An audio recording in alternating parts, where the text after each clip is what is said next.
Yeah, buddy. What is going on, everybody? It's Childish. We are back at it again with the next subscriber showcase. You all know what it is. It's the one episode I do every couple of weeks where I take the opportunity to record the arena defense of my subscribers, whether they find me or I find them.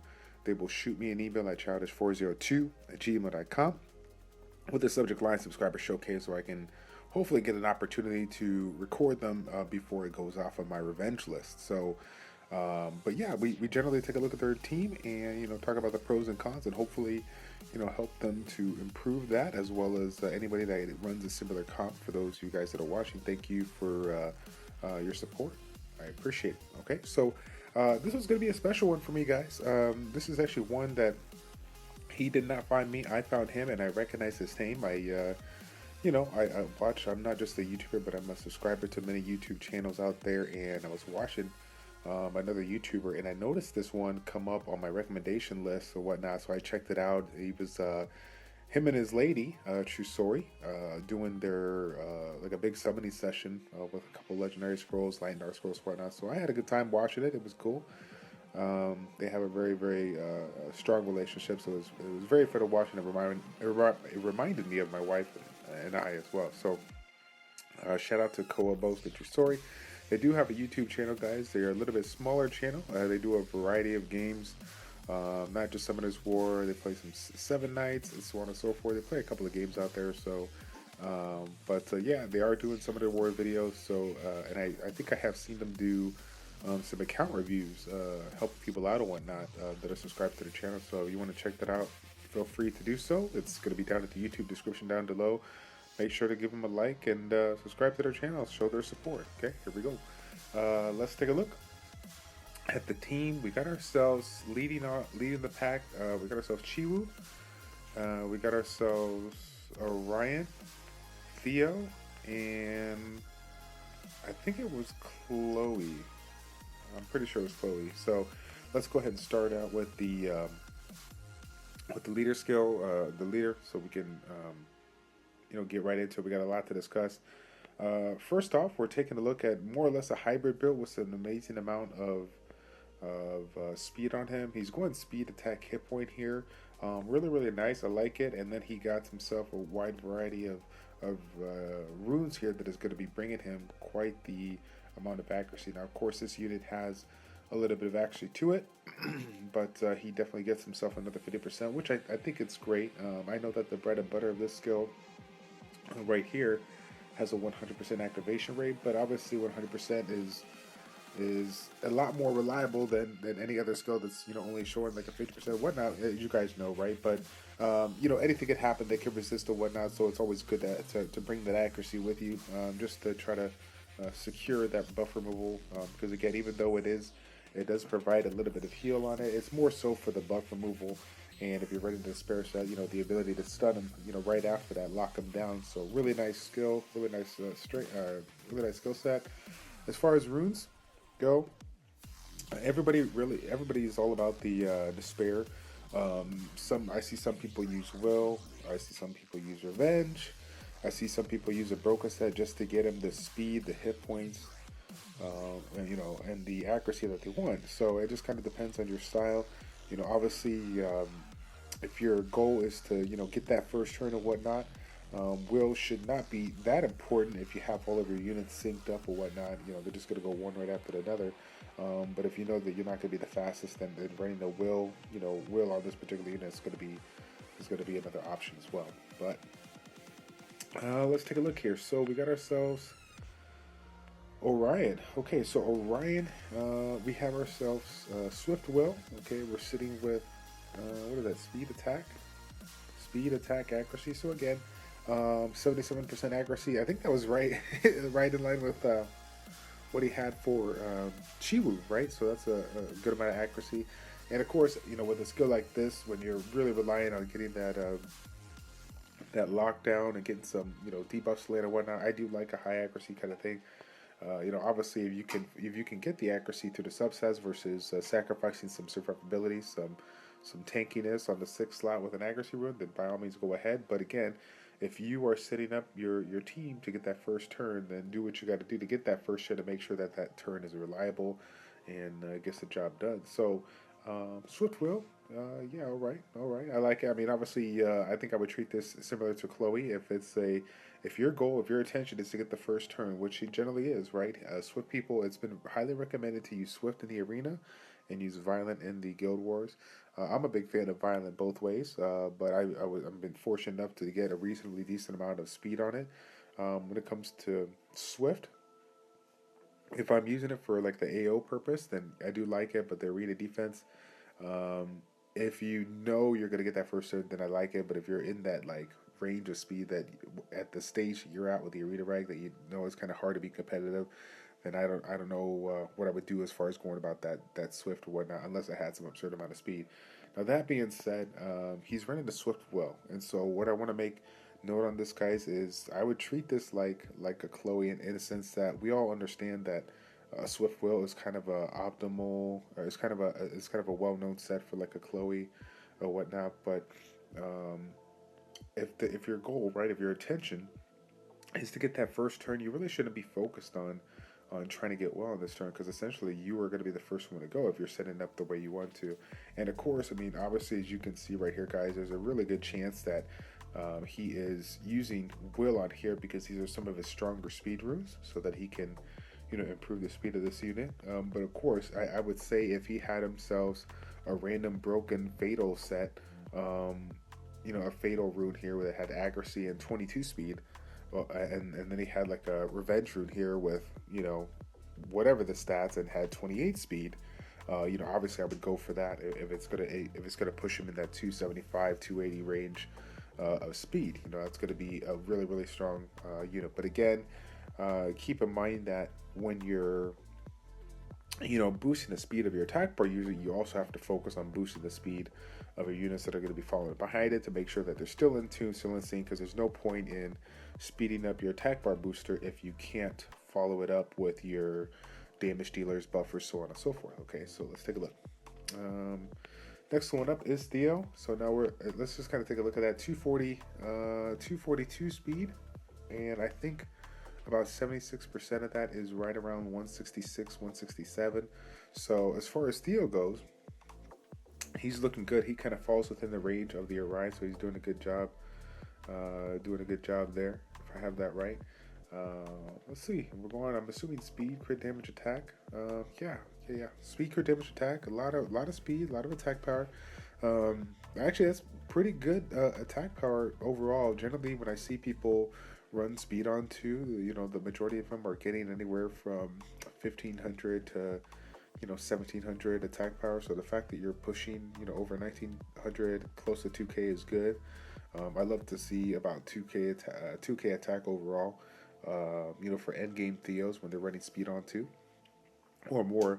It looks like unfortunately the issue here is the critical rate. Way back in the day, a lot of us, including myself, ran critical rate similar to this. But again, guys, looking at the team composition and whatnot, it seems to be that his overall intention is to get the first turn, increase the attack bar, buffer move, and then get that one shot in. And so with even a unit that has an elemental advantage, right, over any element or whatnot, that's still not going to be 100% reliable. So I'm assuming that he uses this in the Guild Wars, because in the Guild Wars he gets the extra 24% crit rate, but in this particular arena defense setup, he is not using the critical lead, so this is definitely a damper. Regardless, if he gets the first turn, it might not mean anything because he does not have a reliable damage dealer because of the fact that his critical rate is low. And I know that some people out there might be like, oh, it's not that low. It's like, no, this is low in the PvP world. In the meta right now, this is low. So continuously work on that, my man. Do what you got to do to get that critical rate in that 60 to 65 range. If you are, I think it's like 61 that they say if you are running them as lead, but obviously you're not, so you need to look into pushing into that 75, 80, 85% range with regards to critical rate. Even if that means sacrificing a little critical damage, I would definitely go for that, because I would rather have a higher crit rate to, for example, I'd rather have an 80% chance to crit for 100 and 40 damage versus a 53% chance to crit for 161 damage. That's just basic stuff there. So I hope that for those of you that are new to the game, that are really seeing a lot of these videos out there with attack crit damage, attack yada yada, so on and so forth, again, you have to have a certain amount of critical rate to make going critical damage viable in that bottom slot. So last but not least, we got ourselves Chloe running the Swift Shield. Okay, so a little bit of death prevention there with the shield setup. Speed, hit point. So again, guys, he's doing everything that he can to make it tanky, whether he's getting speed on the units, grinding them up, or even putting a little defense here. Like I said, making it tanky as possible. But again, I like the tankiness focus, but at the end of the day, the focus should be on just making her as speedy as possible. Again, I'm not really sure where he fights in the arena. I don't know if he's in the high fighters, high conquerors. I would assume you're in the conqueror ranks. And so 245, that's right, 240, yeah, 245 Chloe is not too bad. Definitely need to, always push the envelope, but at least you're running a speed lead, so that's going to help you out, okay? So overall, with that, particular Chloe, not too bad. Again, if your intentions are to get the first turn, though, I don't think there's too much of a focus on trying to go, will on it or whatever. So, do what you got to do to get the speed that you can. And I think that's what he's doing. He has, some amazing speed runes here with the shield, so he's rocking that just to get the speed and get a little bonus from the subset. So, overall, guys, again, a couple of improvements here, and so I want to go ahead and chime in on a couple more things. Just like I stated, I kind of rambled a little bit within the message, leaving the message here. So when we're talking about setting up an arena defense, right, our goal, no matter how we look at it, there's many ways of taking down arena defense, but on the flip side, there's many ways of setting up your defense, right? You can set up, to make it a stall. You can set it up to go for that first turn, get that one shot, and try to cripple their team right away. There's multiple ways of doing that. Okay, so when you're setting up a defense, don't just think about putting the, what people consider to be, the top units out there. Make sure that you're doing everything in your power to follow the purpose, follow your intentions of what you're trying to do, okay? So when I look at his team, I see an AoE buff removal. I see an attack gauge booster with a little bit of buff removal. I see an amazing damage dealer that is based on speed, which is benefited from having a speed leader, okay? And then I see an arena, like a more defensive type of unit here, Chloe, okay? So we need to take a look at our speeds. If you take note here, we have ourselves a 242 Orion, and then we have ourselves a 245 Chloe. So what's going to happen is Chloe's going to put her Fanatic on, Orion's going to buff, and then everybody's going to use their first turn and waste their Fanatic skill, okay, which is obviously not a good thing that you want to do. You want to, it's kind of contradicting with regards to having those two units right away. Okay, so my recommendation is, if your goal is to get that first turn, which to me it is based on your first three units, Chiwu, Orion, and Theo, then you need to do what you got to do to improve the damage of the unit that's going to be providing you that crippling one shot that will basically, force your opponent to either keep on trying and fail, or just quit, outright. And Theo Mars is definitely a unit out there that can get that job done with a one shot on a defense breaking unit, but he's going to need a little bit of help. It can't just be done with 24% speed lead. You're going to want to bring an attack buffer. So my recommendation for this particular comp is to take out Chloe and put in Chasun. Now your Chasun, it looks like you're using it for the rifting world, so I can understand that why you might have kind of shied away from using this one, because you don't have the best heal. But if we're considering, most people out there that are not using it if they're not using it for the front line of their team, then the thing to consider is that obviously this is an amazing healer out there, but its main skill, this Fall of Awesome generally gets used when in emergency situations. In this second skill, right, 20% of the max HP and provide the attack power generally gets used on that first turn when you're setting up that arena defense.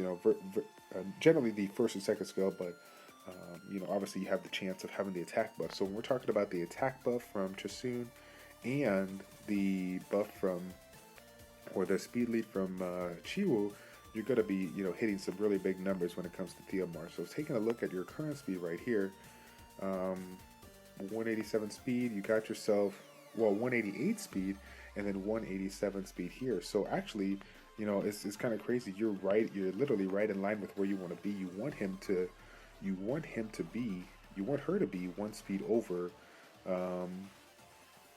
where she is. Why? Because you want her. If Theomars gets wrecked, you want her to be able to not just provide the attack buff, but provide the ability to revive him when he procs his endure buff. So that's why Fallen Blossom is like crucial when it comes to that.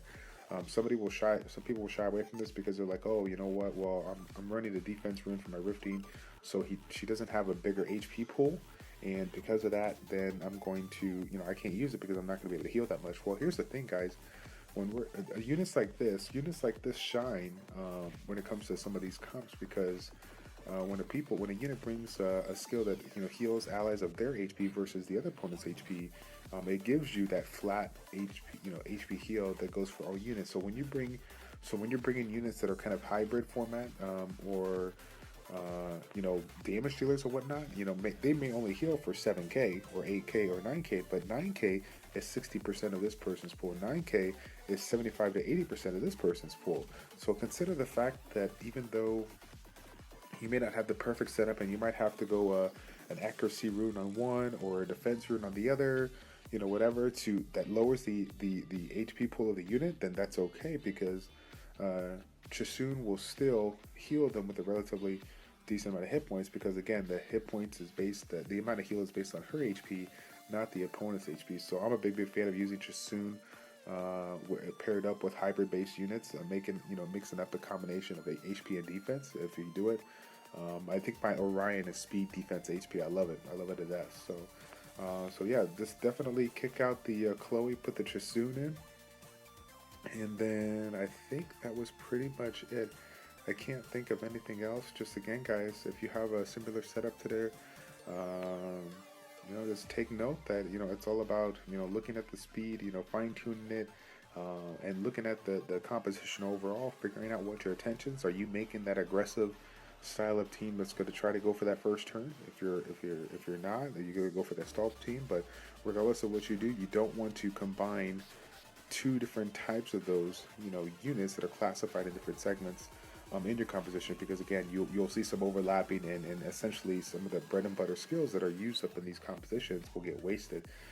For example, the Fanatic and Vulnerability being wasted here. So again, guys, I think that's pretty much it. There's nothing really else that I would recommend. Obviously, the cool thing about this is that, I guess I have one more thing to mention, and again, this is going to be for everybody out there, not just Koabosk. You're taking a look at his composition of units here. You can see that he has done the work. Been testing out a lot of units, playing around with a variety of things. Congratulations on your monster box. It's amazing. The cool thing of it is that it's an upside and it's a downside. When you have so many units like this, it allows you to try a multitude of things. But one thing that I find people doing quite a bit that has a box similar to this, and I take a look at some of these units of runes. I'm like, wow, this guy actually got some really good runes. But again, he's focused on ruining up his 72 nat 5s, right? And so it's hard because you're so motivated to make every unit great, or every unit good, when in all reality, if your intentions are to work on your PvP or whatever, then instead of making 22 units good, why not make 4 units great? Focusing those best runes on the best units so that you can get the job done. There's no reason, looking over some of your other units, there's no reason why you couldn't get this unit's critical rate a little bit higher. You might sacrifice a little critical damage, but more or less I think you can keep more or less the same stats and get where you want to be with that. So again, guys, don't be afraid to unrune a particular unit if you need a couple of runes to focus on what it is you're trying to do, with regards to PvP. Because again, if this is some unit out there that's a nat 5 and you're like, oh, I gotta rune it up, it's a nat 5, but I use it once every 5 years, then there's really no point, there's no value in it. You're just wasting those runes out there. But again, of course, I do not know where he's at, what he's using, but I do know that with all the units that he has here, well over 35 to 40 natural, or sorry, 6 stars or whatnot. It is going to be hard to rune up everybody perfectly. Everybody's strong, and so again, I encourage you to play around with the Chisun over the Chloe, and then mix and match some of these runes that allow you to really get the stats that you want. And if you're having a hard time, I know that a lot of people have made videos out there recommending like rune optimizers and parsers and whatnot that can definitely help you out if you have a wide variety of runes. I know I speak for a lot of people when I'm constantly capped out at 400 to 500 runes now because of the grindstone issue, but overall there's many ways out there to help you micromanage your runes and everything if you have a lot and the runes on the units and the storage and whatnot. So again, guys, thank you all for tuning in. Hopefully some of the people that have similar comps have learned a few things in there. Shout out again to Koa and to Sori for all your support, and I'll be sure to see you guys in the future. I'm looking forward to seeing your channel grow. Take care and God bless, guys. This is Childish or ChildishPlays checking out, and we will see you in this next arena match. I'm out.